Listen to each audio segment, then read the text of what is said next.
Fireside Chat with Nick Sostak, the Million Card Man, Part 2.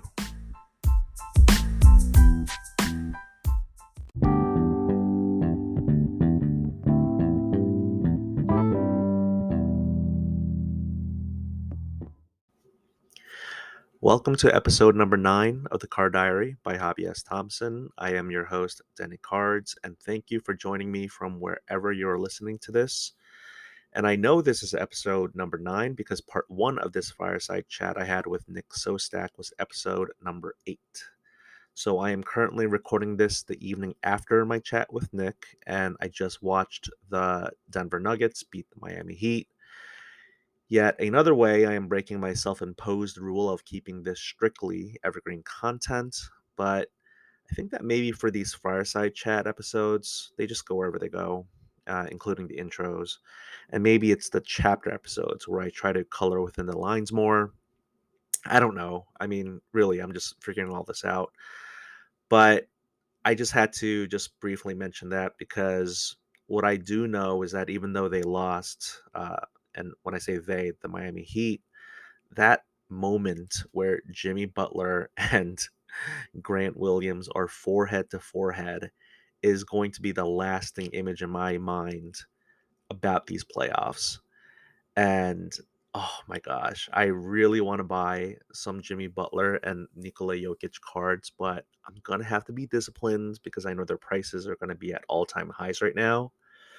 And I'll definitely miss basketball until the next season, but in I guess maybe just in 10 short days, it's going to be the draft where everyone basically it's locked in and everyone thinks that the Spurs are going to be drafting Wemby, and again, that's I can't I shouldn't even think about all that right now.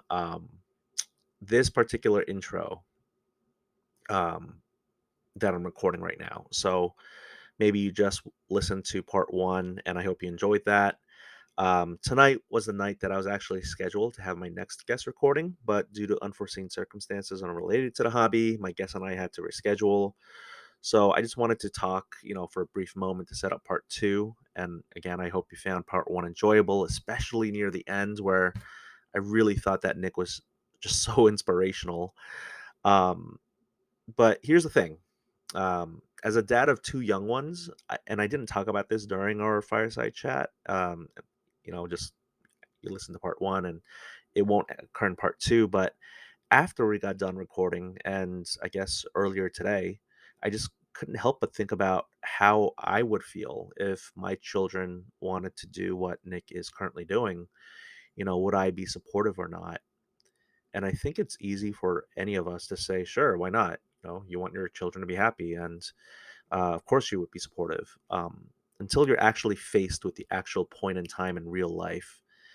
And I think, yeah, it's easy for me to just say, sure, I would be supportive. But, I think that the people who love you the most may discourage risks because, well, I think the main reason is that they're trying to look out for you and they are worried for you because they fear the worst case scenario. And as parents, we want what's best for our kids, but we tend to be risk averse for our kids. And, that's not everyone's parenting style, but, I'm just kind of speaking from my own personal experiences. And maybe this resonates with some of you. But I also know that this isn't something that I have to worry about anytime soon with my kids being so young. So for now, I can enjoy Nick's journey and root him on. And I can't wait to meet him and others like Dan and Brian at National as well. I can't wait to meet and see some of you listeners as well. And I'll do another intro for a future episode where I talk about my plans for National and all my excitement around it. But I will just say that I'm not planning to go to Natty to buy, trade, and sell cards. It's more so to cultivate the relationships within the hobby, to plant some new seeds, and also water and bring sunshine into seeds that are already planted. So I'll keep this intro under 5 minutes for real this time. Although with the music and all that, it might go over 5 minutes. But I want to just keep the momentum going with my chat with Nick. So thank you again for listening, and go ahead and let Nick and or me know what you think of the episode, because we're here and we would love to know what you think. So thank you so much, and enjoy part 2.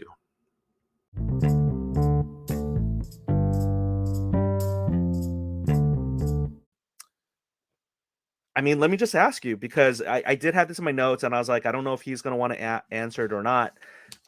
We're not talking specific dollars and cents, but before we get to your local card show area and setting up as a dealer and all this other stuff with selling, um, I'm thinking a million cards, right? And then I'm like, well, not all of these cards are going to be $1. There are going to be some like 10 penny cards and 10-cent cards, and like you said, there's some that were sleeved and not sleeved and top loaded and not top loaded.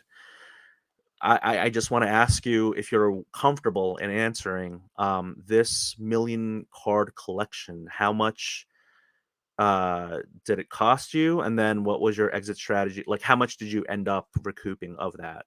Yeah, so this is the first time I'm going to say it publicly. So it's coming out. So I ended up purchasing the collection for $12,000, split it 50-50 with someone, $6K a piece. Mm-hmm. And roughly after all the PSA submissions, all the trades, all of that, we ended up doubling, making like total money 24,000. So we made $12,000. Mm-hmm. It was, for me, it was a lot of time and a lot of effort put in. So I don't know if it's something that I would do again for the Mm-hmm. amount of time, the amount of effort. Mm-hmm. But it was a great learning experience that only costed me $12,000, and I made some money on top. Was able to Right. pay rent with it a couple months, Mm-hmm. but I don't think I would do it again. Okay. No, that's that's a great duality. It's like both can be true. You learned a lot. You really got an experience that like very few people ever get in the hobby. I mean, really, like a million cards, like that's insane. And then yet you wouldn't do it again. Like that's actually, that's not. I hope for people who are listening to this that it's not too hard to comprehend that those two can be true at the same time. So Yes. really, like, my hat's off to you. So how much though? Like, do you have any of those cards left? Did you keep any for your PC? Did you keep anything that you were like, I want to keep this for, a keepsake or memories? So I will say we've got two pieces of memorabilia left. I've got a Brett Favre and a Troy Aikman signed jerseys that I honestly need to list on Facebook Marketplace because I don't want to ship them. We've got some Nolan Ryan signed pictures that I haven't gotten rid of. There's some Mm-hmm. PC White Sox stuff that I pulled out. That's in my PC box. Mm-hmm. In the, I'm not going to say where in my house because Yeah, don't someone's give going to your break in address. and take it now. Please don't. Yeah, But please. it's somewhere. And then we've got, I'd probably say 10 more dollar box cards, $10 Mm-hmm. or 4-row dollar Yeah. boxes that I'm just putting out at shows, putting them at 50 cents, putting them at a quarter sometimes, just because I'm like, Yeah.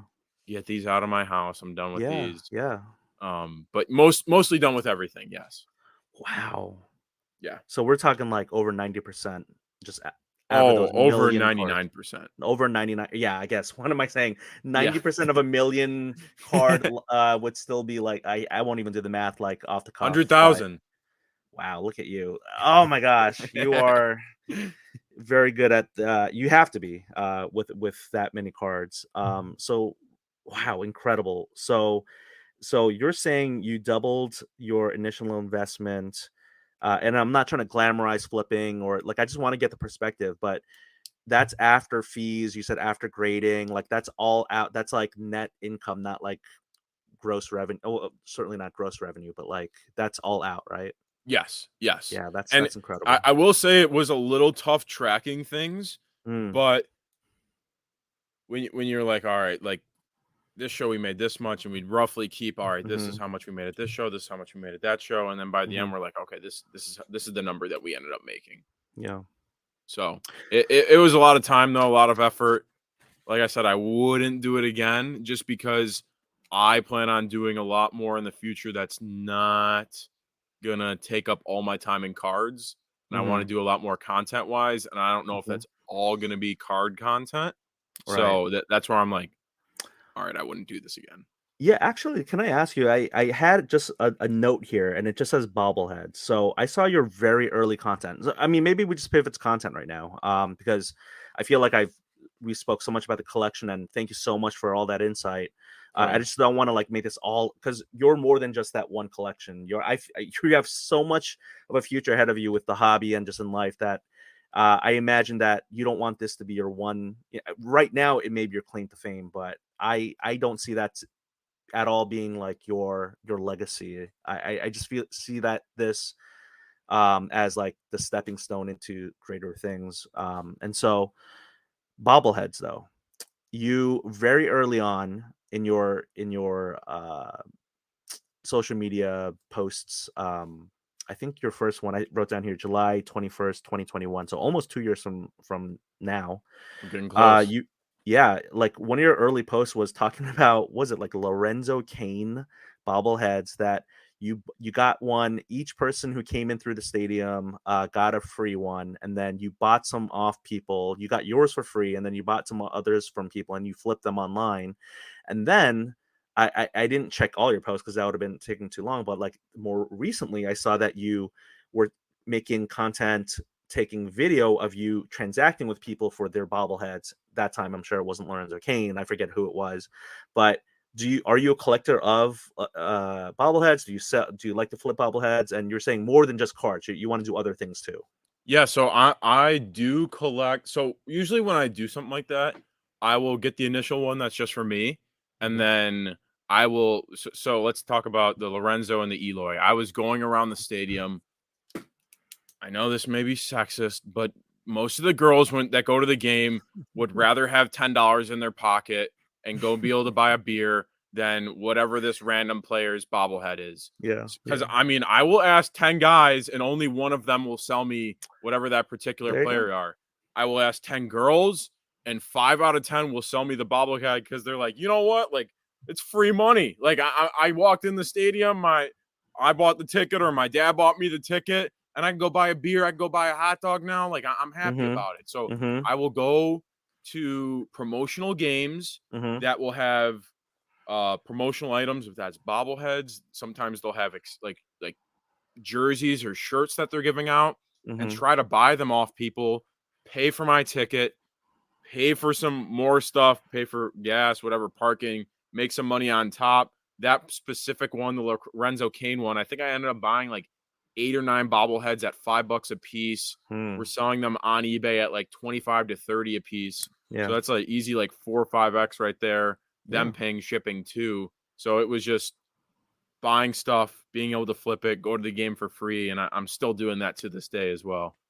That is awesome. I'm not trying to get into your. I'm not trying to give you a relationship advice as someone who's 40, but I feel like it would be really fun content. Maybe if you're like, hey, I'll give you my number for that bobblehead. It's like, Oh, that is for you, great idea. there you go. We could definitely First try one's that. free. No, but those are just facts. I mean, again, I don't want to get into the whole like sexist stuff, and I'm not about any of that. And you know, there's so much toxic masculinity in the hobby and all that. But when it comes to you selling those are just your anecdotal data points, right? If you go to 10 guys, only one of them will sell it to you, and then you go to 10 girls, only like not only but like half of them will sell it to you. Like that you just know your demographics at that point. You're just knowing your time is worth going up to the um to the women and being like, hey, like I know there's a 50-50 shot of this conversation leading to a bobblehead or a date with the phone number. But with the guys, it's like, you don't want to spend all your time asking all these guys if they're all going to say no, because they very well likely might keep it. So, Yeah. but that's really cool. So bobbleheads, you got some jerseys, cards is, the cardboard is what, I keep saying, like, that's what brings us together, but it's the relationships that keep us together and all that. Oh yeah. So, let me ask you, with content, you've recently changed your Instagram handle from Stack and Sell, and in the intro to this episode, I mentioned how to spell it. So it's sell, but now you've changed it to STAKN Sports. So could you tell me more about the decision to do that? So me personally, I thought that the word sell was when you click on my page, you thought of me as a little bit of a salesman and I'm looking to sell you something, or I want you to buy or I want you to buy something off me, or I want to buy something off you.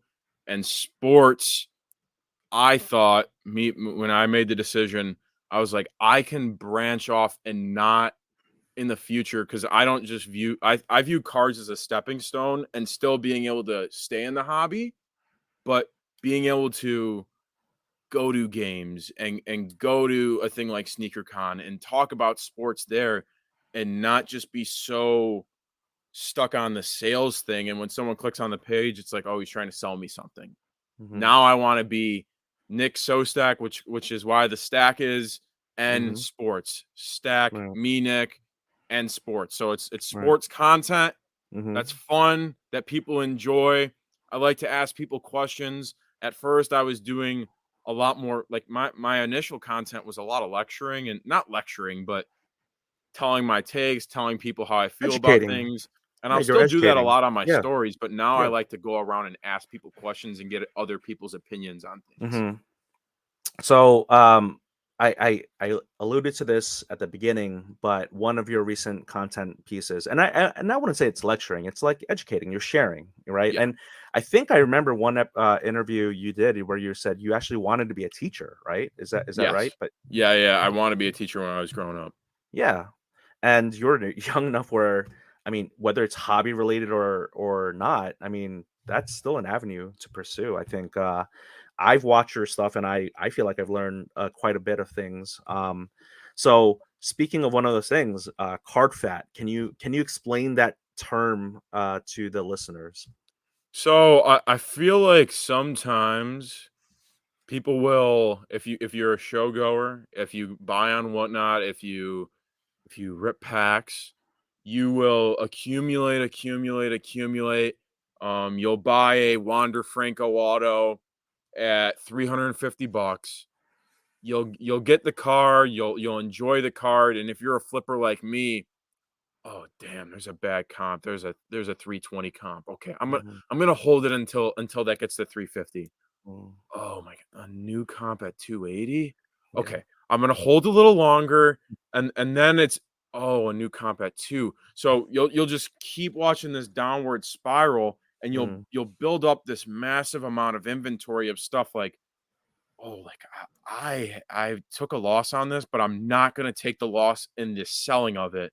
I'm gonna take the loss in just looking at it, and I know that I've lost money on it, but I'm not actually gonna sell it yet. So you'll mm, accumulate all this inventory, or you'll accumulate something in a deal. You already made money on that deal. You've got one extra card left over, but you don't want to sell it for where the market is right now. mhm, Me personally, I think that's being card fat, and the way that I trim card fat the last a couple weeks ago, I put a lot of stuff on eBay auction. I took a lot of mhm, eBay offers that I'm like, all right, I bought this at 300, but it's 150 now. I'm gonna mm, take a 150 offer on it. You take a loss on some things, and when I was telling a guy today, like, that's a tax write off. Like mm, you gotta. It's how you view it. It's okay. Can I learn from this? I don't buy this again. I don't. I know that I usually don't buy basketball and make money on it. I'm not a mhm, good basketball buyer. I'm not good at mhm, prospecting basketball. But mhm, hockey, I always make money on it because I know hockey really, really well. mm, So learn your avenues. And when yeah. you screw up in something, it doesn't mean like don't try it again, but Mhm. maybe don't put all your eggs in that basket again. Oh man, this is really good advice. So I again did not anticipate asking this question, but since you opened the door about taxes, I feel like a whole nother episode could be done on that. But I wanted to ask you, are you an LLC then? Are you Yes. Yes. okay? Yes. Yes. And when it comes to eBay, buy it now, we all say bin, but buy it now versus auction. Could you kind of share with me and the listeners, but really me, when do you know when to go bin versus auction? Me, I personally, almost everything has been for me. Got it. The only time that I will put something on auction Mhm. is one, if I know, okay, next month I'm going to this big show and I do have all this inventory, none of it's going to move there. And I would rather all that inventory that I've got tied up, I'd rather turn it into cash because I think that that cash is more valuable at Dallas than having these cards sit at home and me not have enough cash going there. I know there's Mhm. people out there with hundreds of thousands of dollars worth of cash, and Yeah. that's just not where I'm at right now. I'm not that cash rich, Mhm. um, but I prefer putting everything on buy it now with best offer. I list most of my stuff 30% over market, Mhm. accept offers, and I could always calm them down. You can never go up in price when it comes to buy it now and best offer. So I Not at always all. list a little bit high. I've got high feedback. I've got the same description. I always accept offers. This item ships this particular way. It ships these Mhm. days of the week. So I think I've got a good enough reputation on Yeah. eBay that Yeah. people can make an offer and they'll feel confident that I'll get back to them in a timely manner too. That is awesome. So Ben is I gotta say, sometimes when I don't know the price of things, I'm just like, I just want to list it up and the market will tell me how much it costs. But it is a liquidity thing, right? I mean, auctions within 5 days, even if it's like, especially if it's like more than like a $10 card, if you list it at 99 cents, it's gonna sell. And you're definitely getting some sort of money. You just don't know how much. But Exactly. with bin, it'll sit longer. But again, if it's priced well enough and you have a good reputation and you have buyers, potential buyers who maybe have saved you as a seller, who have perhaps, like yeah, we all have the safe searches and listing, certain ways. But once you become uh, good enough where people are expecting you to list things up and that you are a reputable seller who ships quickly and safely. By the way, I'm really sorry. I did notice a recent video where eBay authentication cracked a slab of yours. That was Yes. so sad. Either post office or PSA, right? We don't know who, I don't but I don't know. That's honestly okay, probably not tonight, but that's my first phone call tomorrow to hopefully get that yeah, figured out. See if I get some sort of refund because right. you just can't I can't sell the card anymore. Like that it's Right. just Oh, no yeah, one's and I'm gonna buy it sorry. like that. I didn't mean PSA. It was either eBay authentication services or the post office. Yes, one of the two. So one of your recent posts, again, Stacking Sports on Instagram, I was so bummed out. I was like, here is a process that I know I've appreciated because it may have prevented a fraudulent Jordan Scoring Kings, but no one asked for it, and now it's inserted in as a middleman, and it's just an extra step in the selling process where something could get again damaged, which in your case it did. So I'm really So sorry about that. I really think so I think that it's a great idea. It really is. Hmm. But I think cards over 250 that are raw, Hmm. sure, they should go there.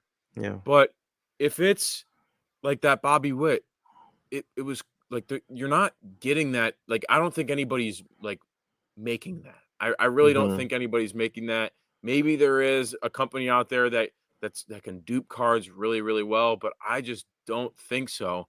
And I get a lot of buyers that I mean, I'm sorry eBay, that deal with me off eBay because they don't wanna go through that process of waiting for their card for 2 weeks, a week and a Hmm. half, because they know that I'm reputable.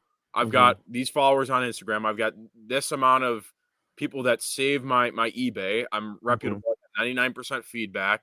They're like, "I'd rather just go through you, pay a little cheaper with less fees, and not have to have it go through that process." I think it's so dumb. Some of these cards, like that was a $220 card. Like, Yeah. do you really have to review that? Like, I understand the more expensive stuff and the raw stuff because no, I don't want to receive a jacked up Justin Fields kaboom that he Yeah. didn't specify the scratches, and then when it gets to me, I've gotta do a boxing match with eBay and tell them, hey, Right. like this is all messed up. So I get it, but sometimes I'm like, this just doesn't make sense. Yes. So it wasn't a PSA holder, and the PSA slab is the part that cracked. And hopefully the card itself isn't damaged, but it very well maybe. I don't know if you tried opening it up. Maybe you want to preserve it the way it is for documentation purposes.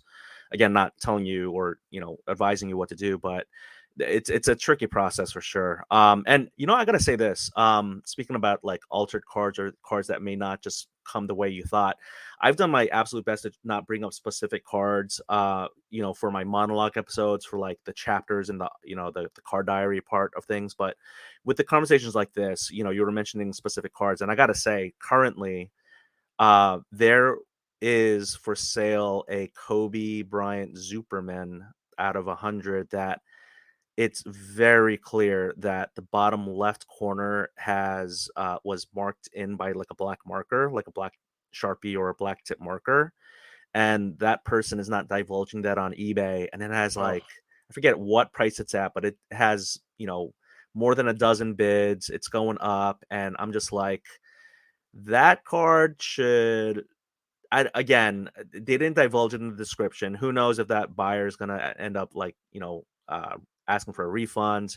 But it's just sad that yeah, there are some cards that should go through authentication. I think because yeah, that's not good. that's it. I mean, it's very clear that the card's altered, and hopefully when Yeah, it gets to eBay, they'll be like, all right, this is altered. right, So right. yeah, that's Um, very unfortunate though. yeah, but yeah, I'm really sorry about your sale. Just all that, just it is just extra headaches. But let's talk about, I guess, pivoting from online to in person. Like as a seller, you do incur potential issues, like with electronic I mean, with online sales, it's the shipping part. But in a local show, it's not the shipping part. It's like you might have someone trying to steal your cards in front of you. Have you ever, like, I guess it's not like a fun thing, but do you have any one particular horror story, or if not a horror story, like a fun story, just something that happened in a local show where you set up as a dealer that you want to share?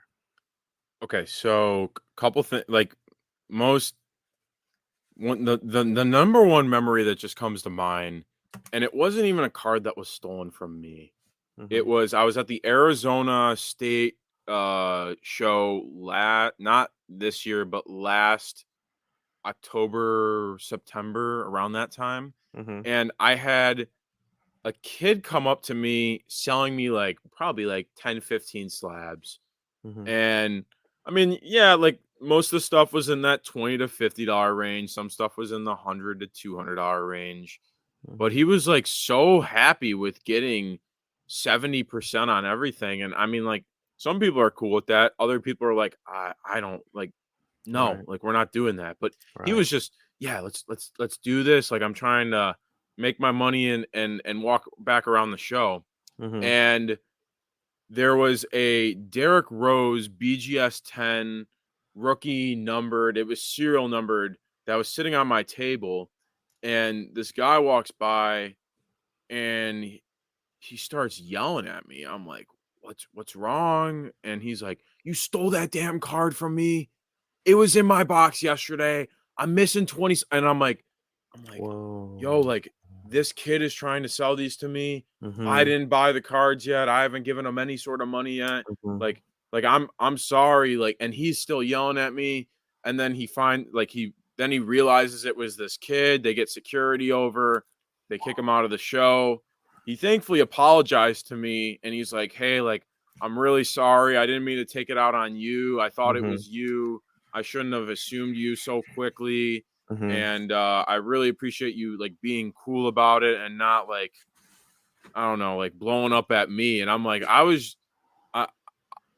if I would have known they were stolen, I wouldn't have bought them. oh, totally, It's I didn't know. And right, I know tons of I've had other deals where I'm like, oh, I didn't know that. Like I bought a card and it was stolen. I found out it was stolen. I returned it to the guy. I lost $200, but I'd rather keep the relationship with the guy that the card got stolen from mhm, than the $200. That's yeah, the relationship's worth more than that to me personally.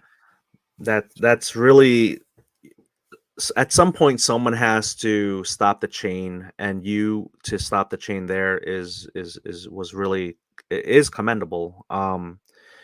Did not anticipate that to be your story, but um, thank you for sharing that. So two that I had was one, and I won't go into heavy detail, but I've seen dealers fall asleep at their own tables. I'm like, why did you even set up as a dealer? You're just like taking a nap. Yeah. Another one, and it was a kid, and some of these kids they need to be stopped. The trade up challenge. I'm just like these kids. I mean, I know it's closer to like your age and all that too, but I know this. There, no, you know what? I'm not gonna even mention. I was gonna go somewhere that I would have later regretted, so I won't go there. But there are some kids who are not kids. I mean, they walk around with heavy heat Oh in their my god. Zion cases. It is like it like I had a 12-year-old in Arizona come up to Yeah. me with a Mahomes 101 Select Auto Oh my gosh. that Hmm. he bought on auction. Yeah. Yeah, my dad lets me use his credit card. Yeah. Exactly. $33,000. Yeah. Yeah. I I'm don't. like, It's not even what? credit Like, limit. he's like, my dad's teaching me business. That's not business skills. That is not business skills. Yeah. Like, Yeah. the reason I am not like, we could go into the trade up challenge. I'm gonna go into it, whatever. Let's do I, it. Let's do I it. don't like the trade up challenge Yeah. because if you have to say, "Hey, I'm doing the trade up challenge," then you Hmm. no, like I don't think you should have to do that. I understand, like I've seen people take a penny, turn it into this, turn it into that, but I don't think you should have to give them the whole rundown. Like, "Hey, I'm doing the trade up challenge." Hmm. If someone's down to do a trade, they're down to do a trade, and Hmm. I do trades with kids all day. I did probably 5 trades with kids today, and Hmm. do I lose on most of them? Yeah, but I kind of bake that into my cost of going to a show. And I Wow. also look at it as that kid, if that's his first deal that he does with me, follows me on Instagram, he'll Hmm. remember me forever. So Right. that $2 loss, I remember the guy that I bought a Connor McDavid auto when I was a kid at a really good price. I remember that guy. I still see him at shows. So Hmm. you remember those people that you do those first deals with, and I Right. bake in a $15 loss from kids sometimes for Yeah. shows. But Yeah. I'm doing the trade up challenge. I want to go from this $2 card to that $10 card. No, I'm not doing that. Okay, I'm Hmm. sorry. I don't like how this is. There's some people that are like, oh, they're kids. Yes, but they should also have to learn the hard truth of Hmm. if you're going from $2, you're going from 2 to 4. You're not going from 2 to 10, 2 to 20. Sorry. You mentioned Select Silver Auto. I immediately thought about the silver spoon. It's like Select Silver, silver spoon. I am gonna have to think long and hard about whether I want to clip this and put the particular kid's face I have in mind, where this kid is not a kid. And I don't know if we're talking about the same kid, but there is this one particular kid who is very well known in the show community, and he just puts on the pretty please and the he puts on the charm, and people just eat it up. And I'm like, you know what? I I can't believe this is happening. I watch it and I'm just like it's like a horror movie. Like, don't do it. Like you're trying to tell the person like, don't go into that basement by yourself in the dark. It's like, don't make that trade or make that sale, but it happens, and I'm just like, man, this kid he's so good. It's so I th- bad. It's so good. I think we're talking about the same kid, Exactly. and that same kid, YouTube short of mine, did Hmm. 1,000,000 views. So Yes. yeah, it works. Like Yeah. people like, and you've got one side of the aisle that are like, he's a kid. Yeah. Yeah. It's so They good don't that he's know. learning. And then the others, he's not a dang He's kid. he's He's not a kid. scamming people, blah, blah, blah, blah, blah. And that's one thing that you'll learn from social media. People will type Right. the craziest Oh things, yeah, they but will. will never say it to your face in Oh, of person. course. Never. Of course. Never. Well, if I do meet that kid in national, I will shake his hand and I will say, you're so good and you're so bad." Like you are like the he that kid. I got to give him props. I got to give him props. I mean, he knows what he's doing, and hey, anyone who has a competitive advantage in life. Nothing's given to you. Well, I guess maybe you're giving dad's credit card, but nothing's given to you. You have to make the most out of your, your skill set or your competitive advantage. And so yeah, enough about that one particular person in the hobby. When it comes to your content creation, and kudos with getting 1 million views on that YouTube short. Um, what are your goals that you have? I mean, already, I'm very impressed by the output you have and the engagement that you get, and you are someone who, people see your face and they know, right? I mean, it's like your Nick Sostak or your Stack and Sports, Stack and Sell. Um, do you have any particular goals with content for the rest of this year and beyond? So I don't have like I'm not a big numbers guy. Like, hey, I want to hit this number. I used to Mm-hmm. like a couple years ago. I'm like, I want to hit 10K subs this year. Mm-hmm. And me, I'm not really that. It's a day to day. You know what? If I make the content and I put it out there, it's gonna grow because I think that the message that I put out there, people will get behind, and at some point, it's gonna keep growing. Um, I'd love to hit 10K subs this year. I'd love to hit 10K on Instagram. I'd love to hit 15K on TikTok. But if it Mm-hmm. doesn't happen, it doesn't happen. I'm just working to get better little by little. See what works content wise for me. Like I said, I know and I've learned it. Like some people are unfollowing, unsubscribing because I'm not doing just card content, Mm, but a good majority are sticking around. yeah. And I lose followers every day, but I gain followers every day because I'm bringing in a new audience.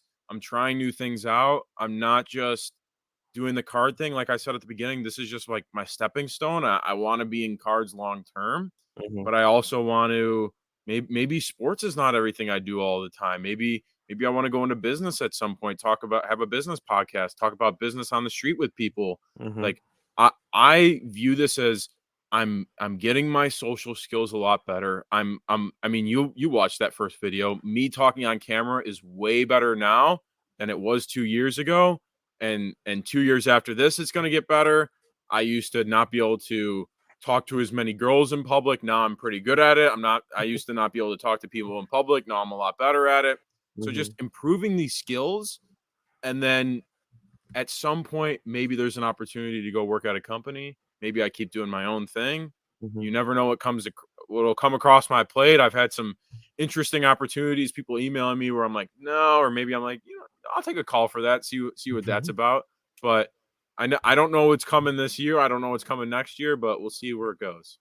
Well, thank you for taking my DM and call to be on the podcast. You were excellent for doing that. How about so as we wind down here, and this has been riveting. I love this interview so much.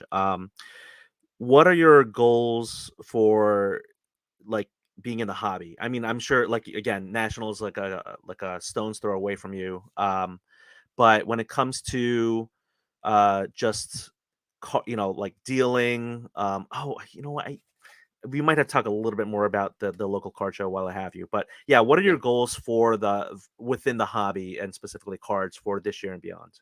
So I would have probably not said this like 3, 4 months ago, but like yesterday, just going to sneaker con, like we need to get like I know this is hot take. We need to get more girls in the hobby. I want to see more girls at Mhm. shows. I want it to be more cool. I want it to be like I don't want it to be the nerdy thing that you go to school like, oh, I've got my cards. My goal is to make cards cool. Make Mm, cards like something that you like when I was at my buddy's graduation party yesterday, I'm bragging about that I sell cards for a living. Where I mm, used to just be like in a corner, like not wanting to tell anybody, like I sell cards, like whatever. Now it's like I sell cards, it's cool. Like I've got a game used LeBron patch, I got this, I got that. So make cards cool again would be like my one thing that I really want to do in the hobby. And then the one thing that I'm like chasing to get at some point. Right now, it's just not attainable because I'm just doing so much flip, flip, flip, flip, flip. mm, My mom is from Greece, so mm, I've become a very big Giannis fan, and my goal is to attain some sort of Giannis RPA and some sort of Jackie Robinson rookie of that sort. I'd like the Leaf rookie, but I'll take anything low grade, whatever. At some point, those are my two big goals in the hobby. At some point. I love it. That's awesome. And gosh, so much to talk about that I didn't even get into. But my first two guests, I did kind of like talk about their. I requested some more information about like what got them into the hobby and their childhoods. You are 22, so it won't be hard for you to remember what got you into collecting. So before we kind of talk about the local shows and the scene over in that area, um just doesn't have to be brief. It doesn't matter. Like it's a podcast. It's gonna be long form. Whoever's listening, Whatever. like yeah, it's free. Y'all just chill. But no, can you tell me like your relationship with like were your parents supportive of you as a kid collecting? Like what age? I remember earlier you did mention the age you started, but like just bring me back to that time when you were like in elementary school collecting. Yeah, so I remember like my first cards were like 2007 Tops and 2007 Tops Chrome, Hmm. football, baseball, and then I started ripping packs from Toys R Us. And then I had a family member that just gave me all of his old cards. I would read the stats. I'm like, "What's an RBI?" And I'd read Hmm. what an RBI is. And I started, "Oh, who's got the most RBIs of all time? Who's got the most home runs of all time?" He had 31 home runs that year. He had 34 home runs that year. So learning the stats thing, and then trading at school. Hmm. Man, I got probably fleeced so many times at school from kids. And I was doing Pokemon back there. I was trading Pokemon. my Charizards for Squirtles, and I never should Oh have made those no. trades. But that's mainly how I got started. And then I started going to like shows and shops and probably like 2012, 2013. Mhm. Um, I I didn't grow up very wealthy. My parents were divorced. I didn't have much money, and I would just go sometimes just watch my friends rip, Mhm. and go and just see that kind of thing. Mhm. And I enjoyed being around people that were talking about sports because yeah, like you could do it at school, but once Mhm. you're out of school, like you're just sitting at home playing Xbox with your buddies. But Yeah. going to the shop, it was like, listen, I've always liked talking to older people and having older perspectives because my younger generation, it's just like, all right, we playing Xbox tonight? Like, are we doing this? It's like, Yeah, yeah. I don't want that. So, I actually put in my show notes here that I thought from your content that you did seem like an old soul. Like really, I yeah, put that in here. I'm not gonna show it to you like like here it is, but um, I really get that sense from you that you are like wise and mature beyond your years. I mean, again, I didn't know how old you were. I thought you were older, but like just that like wow like it is so impressive. So going back to 10 years ago like 2012, 2013, like I'm not trying to listen like hey tell me about your parents divorcing, but did you collect with your mom or dad or like other family members? Like you mentioned you had a sister, like did you collect it within the family? no. So all my collecting was my buddy Kyle, who we basically he went to a different high school than me. He played hockey, so he got a scholarship to go play hockey somewhere. But we Hmm. grew up like we went to school together from like probably kindergarten, and then we're still friends to this day. But his Awesome. dad started bringing us to shows, So and yeah. then I remember we went to the National when it was in Chicago, and then we've got this like Hmm. I think it's called the Chicago Sports Spectacular. It used to be called the Sun Time Show, so we would go to that. Hmm. And he would rip. I would rip sometimes when I get like money for my birthday, or if that's why like I mainly started working when I was younger. When I was like 14, 15, I got a job because I'm like, oh, I want to rip packs, or I want to go buy stuff that I can flip. And um, just seeing that experience, we mainly ripped hockey back then, but ripping some baseball too. It was just it was a crazy time. Like nothing like the value was cool, Hmm. but it was like, oh, like we opened Black Diamond and like why are these patches not game used? Like this sucks. Like I don't want to open this stuff anymore. Like we're not Yeah. opening this anymore. Yeah. And then like, Yeah. ooh, this patch is sick. Like thinking that this rookie's gonna be something and really turns into nothing, but the patch is sick, so we're going Hmm. crazy. Hmm. So I mean, I could give you a million stories when we were kids just ripping packs or Hmm. going through boxes. Just what was cool back then to me, still a lot of the stuff that I buy, I buy all like my family friends, college roommates at Indiana were like Tevin Coleman, Jordan Howard, Cody Latimer. So I'll pick up any of their cool like laundry tags or autos that I find anymore. Nice. So like that stuff is my nostalgia. It's not worth Mhm. anything to anybody anymore, but to me, it's priceless, honestly. That's so awesome. And you mentioned about how you would read the backs of the cards. I mean, people were kids were reading, it's stats, it's numbers, it's the reading comprehension. I feel like so much is not emphasized with the backs of cards. And when it comes to patches and autos, we all know the back, all it says is Panini guarantees or Upper Deck guarantees this. And there's nothing with patch. Again, well, there's like relics and patches. I won't even get into that whole thing. But there is just less of a back. There's no emphasis on the back of the card when it comes to those hits, the No. autos and the relic cards. So the backs of the cards, I mean, that brings me back too. So okay, so as we wrap up, I did want to ask, you did set up as a dealer today. We're recording on a Sunday. You mentioned the name, and I gotta say, another place that you've mentioned in the past in your videos that you go to is Orland. And I keep thinking Orland, yes. Orland. I keep thinking Orlando, and I'm like, I know he's not from Florida. Why am I reading this wrong? So Orland and Schambach, Schaumburg. So Schomburg. yeah, Yeah, yeah, yeah. tell me, like, how much does it cost to set up as a dealer there? Is it 8 foot by 3 foot tables or 6 foot by 3 foot tables? Is there admission fees? Kind of like, just if you could kind of like walk us through how the show scene is in Schomburg and Orland. So I don't set up at Orland much. I set up at Schaumburg every month. I've Hmm. got a couple shows that I set up whenever the show comes. I've got one show in Wisconsin and Madison that I'll sometimes set up at. Oh wow. I've got one show in Rockford that I'll sometimes set up at. But I've mainly been walking a lot recently. Okay. Today's table in particular, it's $40 a table. They're 8 foot Hmm. tables. He Hmm. gets a good amount of walkthrough. It's no admission to come in, which is amazing because I mean, you bring your kids. I mean, usually it's like it's a buck to get in, and it's really Hmm. not a big deal. But if Hmm. it's your first time, you're in the area, you hear about the show, you see the sign. Hey, it's free to get in. Might as well check it out. Maybe I Hmm. buy something, maybe I don't. If I don't, I just wasted some time, and sometimes a Sunday is just time to waste for people, and it's just fun time for individuals and Hmm. families. Yeah. So sometimes when you see these shows like charging like 15-20 bucks to get in, like I know Hmm. the big Chicago show is like 15 bucks to get in every day. Hmm. It's like, well, if you're not going there to buy something or if you don't have something and you're just going for fun, Hmm. maybe it's not worth it for you. Yeah. Maybe the local show is just a good way to dip your toe in.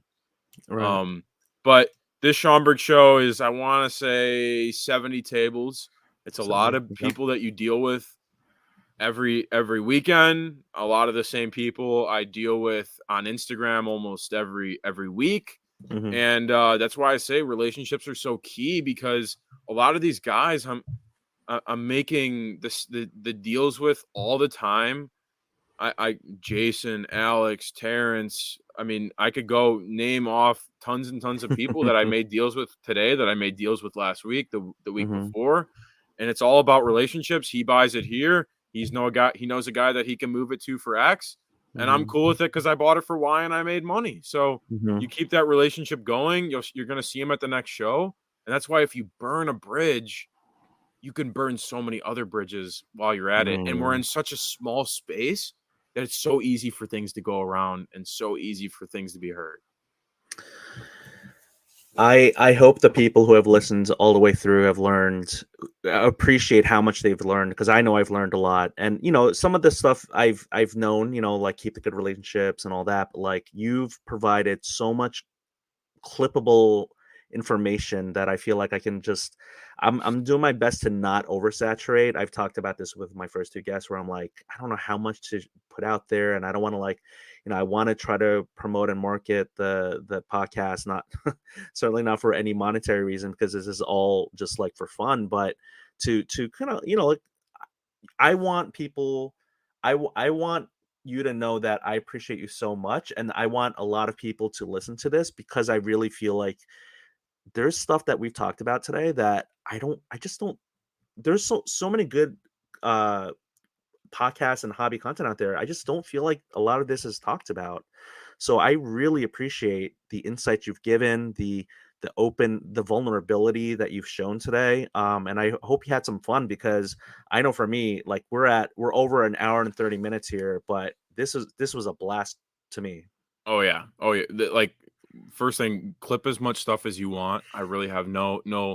I mean, one thing that I would suggest to anybody in podcasting, I'm not a podcaster, but maybe like, all right, I've got 3 episodes out right now, and I'm gonna drop this new episode. I'll take a clip and cut it from there, and then I'll take a clip from podcast 1, drop that the next day. Podcast 2, drop that the next day.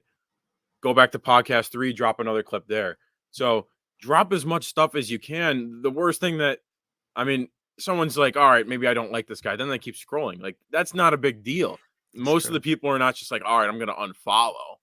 Like, drop as much stuff as you can, put as much out there, because the one thing that I always think about, it's it's hard for people to digest an hour and 40-minute conversation.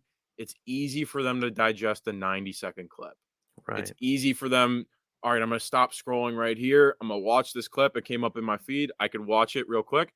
And then it could lead to, all right, I'm going to go watch the full podcast. All right, I'm going to go watch Right. this full YouTube video.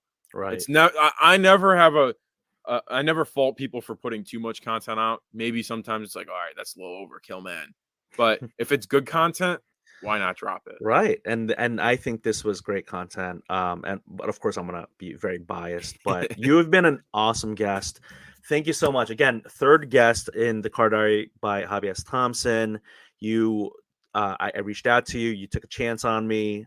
And it's not, and I said this in my intro part, but I don't think it's anything from me. I think it's just folks like you who are just so kind with your time and just generous with your knowledge. So I really got to say thank you again. And, to folks listening this far, thank you as well. Any last words you want to say? Just thank you so much for having me on, giving me a platform. I think that you are just a really, really good talker, and I think that you're going to be able to grow this really well. And I said you come in with a different perspective than a lot of people in the hobby. I think like someone like me that's going to shows every weekend, I've got a different perspective than you, and I've got a different perspective than a lot of people in the hobby. But once again, really appreciate you having me on. Hope to be asked to be had on again. Maybe we'll talk about another collection I buy or some sort of other content that I'm making. And really do appreciate it. Yeah, And thanks again. my pleasure. And really, your story is just beginning, and I am so excited for you. So thank you again, Nick. Thank you so much. Have a good one, everybody. Take care.